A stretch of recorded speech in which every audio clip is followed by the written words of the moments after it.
Poutine, pardon, un homme droit dans ses bottes, une intelligence incomparable et un fin stratège. Il n'y a pas de frontière ukrainienne. Il n'y en a pas. Il faut bien prendre connaissance, du dossier ukrainien-russe pour tout comprendre. Poutine attaque des lieux stratégiques et non la population.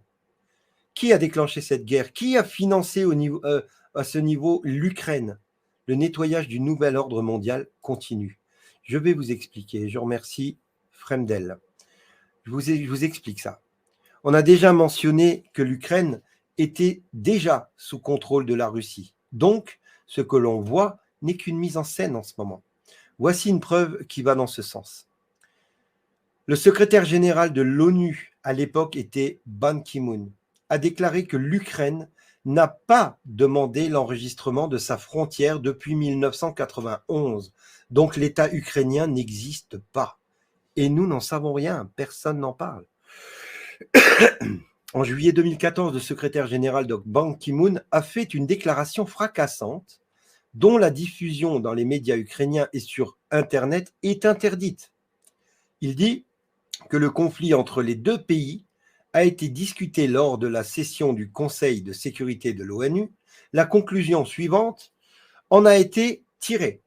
L'Ukraine n'a pas enregistré ses frontières depuis le 25/12/1991. L'ONU n'a pas enregistré les frontières de l'Ukraine en tant qu'État souverain.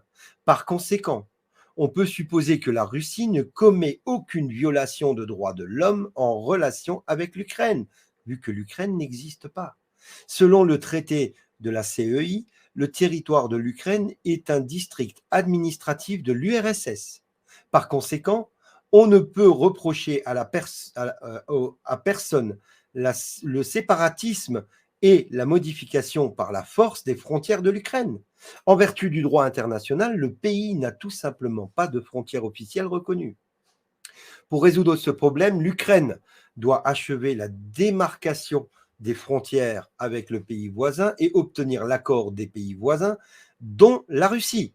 Si leurs frontières communes sur leurs frontières communes, elle est tenue de tout documenter et de signer des traités avec tous ses États voisins. L'Union européenne s'est engagée à soutenir l'Ukraine sur ces questions importantes et a décidé de lui fournir toute l'assistance technique nécessaire.